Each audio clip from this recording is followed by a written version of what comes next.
بسم اللہ الرحمن الرحیم۔ السلام علیکم ورحمۃ اللہ وبرکاتہ۔ نحمد نصلی علی رسولہ الکریم، اما بعد، فاعوذ باللہ من الشیطان الرجیم، بسم اللہ الرحمن الرحیم۔ ربی زدنی علما، رب اشرح لی صدری ویسر لی امری واحلل عقدۃ من لسانی یفقہوا قولی۔ جنت کا بیان۔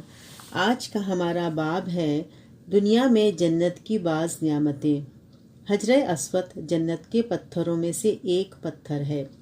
حضرت عبداللہ بن عباس کہتے ہیں کہ رسول اللہ صلی اللہ علیہ وسلم نے فرمایا، حجر اسود جنت سے اترا ہوا پتھر ہے جو کہ دودھ سے زیادہ سفید تھا، لیکن لوگوں کے گناہوں نے اسے سیاہ کر دیا ہے۔ اسے ترمذی نے روایت کیا ہے۔ پھر اجوا کھجور جنت کا پھل ہے۔ مقام ابراہیم جنت کا پتھر ہے۔ زیتون جنت کا درخت ہے۔ حضرت رافع بن عمرو کہتے ہیں کہ رسول اللہ صلی اللہ علیہ وسلم نے فرمایا، اجوا کھجور اور چٹان یعنی مقام ابراہیم اور درخت یعنی زیتون جنت میں سے ہے۔ اسے حاکم نے روایت کیا ہے۔ پھر رسول اکرم صلی اللہ علیہ وسلم کے حجر مبارک اور ممبر شریف کے درمیانی جگہ جنت کا ٹکڑا ہے۔ حضرت ابو ہریرہ سے روایت ہے کہ نبی اکرم صلی اللہ علیہ وسلم نے فرمایا، میرے حجرے اور ممبر کے درمیان والی جگہ جنت کے باغوں میں سے ایک باغ ہے اور میرا ممبر میرے حوض پر واقع ہے۔ اسے بخاری نے روایت کیا ہے۔ پھر مہندی جنت کے خوشبوؤں میں سے ایک خوشبو ہے۔ حضرت عبداللہ بن عمرو سے روایت ہے کہ نبی اکرم صلی اللہ علیہ وسلم نے فرمایا، اہل جنت کے لیے خوشبوؤں کی سردار مہندی کی خوشبو ہے۔ اسے طبرانی نے روایت کیا ہے۔ پھر بکری جنت کے جانوروں میں سے ایک جانور ہے۔ حضرت ابو ہریرہ کہتے ہیں کہ رسول اللہ صلی اللہ علیہ وسلم نے فرمایا، بکری جنت کے جانوروں میں سے ہے، اس کے باڑے سے اس کا رینٹ اور تھوک وغیرہ صاف کرو اور اس میں نماز پڑھ لو۔ اسے بہقی نے روایت کیا ہے۔ پھر وادی بطحان جنت کی وادیوں میں سے ایک وادی ہے۔ حضرت عائشہ سے روایت ہے کہ رسول اللہ صلی اللہ علیہ وسلم نے فرمایا، بطحان جنت کے تالابوں میں سے ایک تالاب پر ہے۔ اسے بزار نے روایت کیا ہے۔ وضاحت: بطحان مدینہ منورہ سے متصل بستی قباء کے قریب ایک وادی کا نام ہے۔ بسم اللہ الرحمن الرحیم۔ السلام علیکم ورحمۃ اللہ وبرکاتہ۔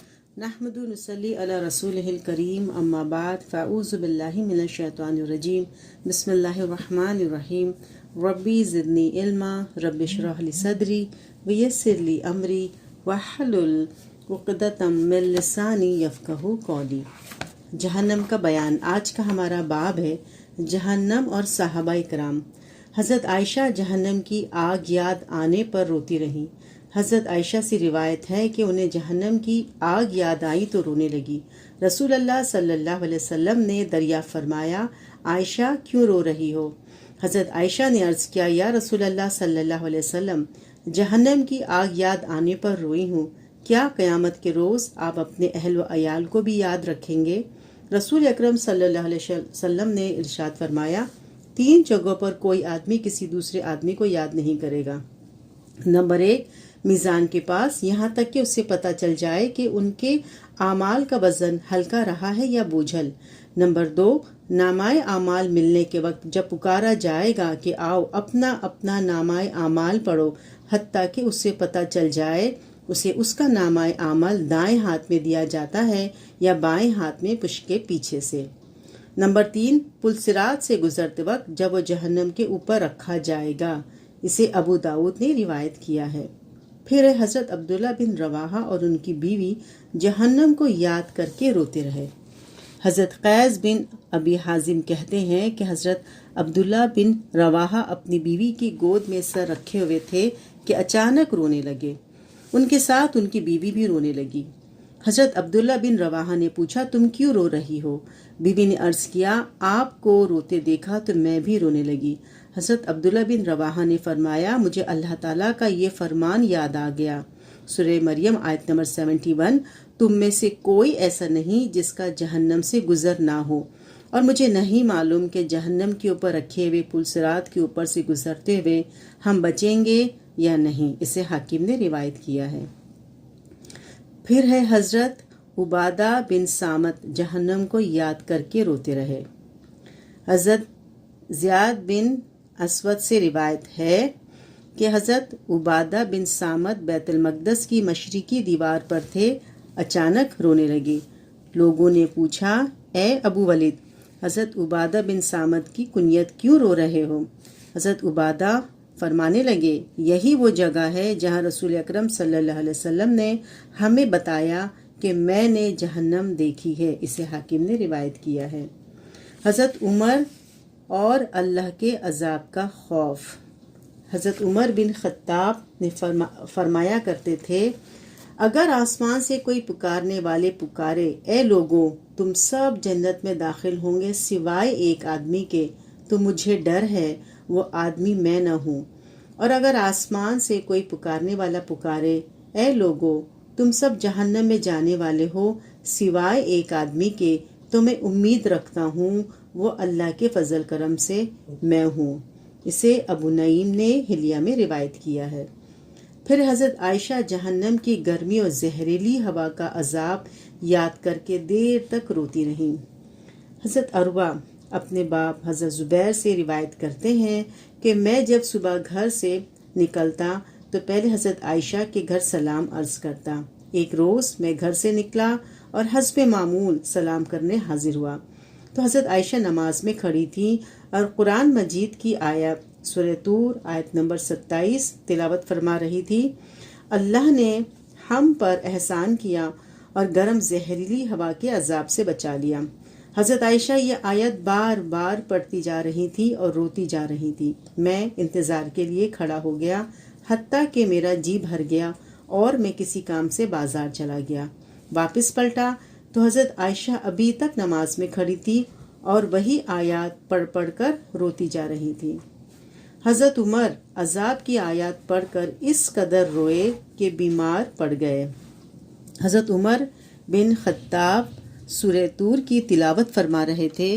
جب وہ اس آیات پہ پہنچے، آیت نمبر 7، بے شک تیرے رب کا عذاب واقع ہونے والا ہے، تو بہت روئے حتیٰ کہ بیمار پڑ گئے اور لوگ آپ کی عیادت کے لیے آنے لگے۔ سورہ طور آیت نمبر 7۔ پھر حضرت عمر بن خطاب کے چہرے پر رونے کی وجہ سے 2 سیاہ لکیریں پڑ گئی تھیں۔ حضرت عبداللہ بن مسعود لوہار کی دکان پر آنکھ دیکھ کر رونے لگے۔ حضرت سعد بن اخرم فرماتے ہیں کہ حضرت عبداللہ بن مسعود کے ساتھ جا رہا تھا، میں حضرت عبداللہ بن مسعود کے ساتھ جا رہا تھا، ہم لوہار کی دکان سے گزرے، انہوں نے آنکھ سے سرخ لوہا باہر نکالا تو حضرت عبداللہ بن مسعود اسے دیکھنے کے لیے کھڑے ہو گئے اور رونے لگے۔ حضرت معاذ بن جبل جہنم یاد کر کے بہت روئے۔ حضرت معاذ بن جبل بہت زیادہ روئے۔ ان سے پوچھا گیا، آپ کیوں رو رہے ہیں؟ حضرت معاذ نے فرمایا، اللہ عز و جل نے اپنی دونوں مٹھیاں مخلوق سے بھری، ایک کو جنت میں ڈالا اور دوسری کو جہنم میں۔ میں نہیں جانتا میرا تعلق جنت والے گروہ سے ہے یا جہنم والے گروہ سے۔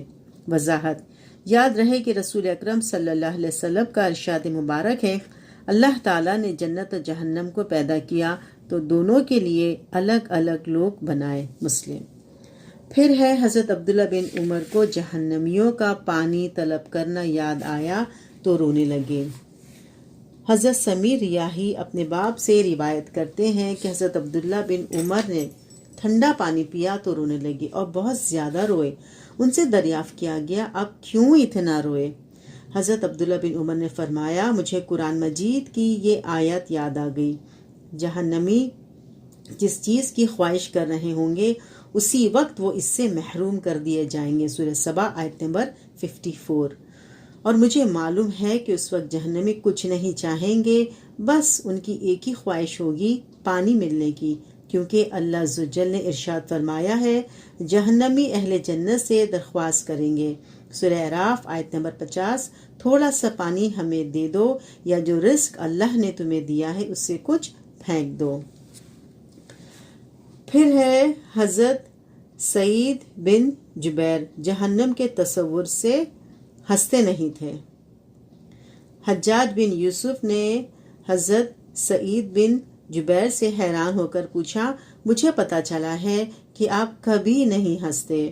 حضرت جبیر نے فرمایا، میں کیسے ہنس سکتا ہوں جب کہ جہنم بھڑکا دی گئی ہے، طوق گاڑ دیے گئے ہیں اور اللہ کی فوج جہنم کے فرشتے تیار کھڑے ہیں۔ پھر ہے کوئی مومن پل صراط عبور کرنے سے پہلے بے خوف نہیں رہ سکتا۔ حضرت معاذ بن جبل فرماتے ہیں، مومن آدمی پل صراط عبور کرنے سے پہلے گھبراہٹ سے امن نہیں پا سکتا۔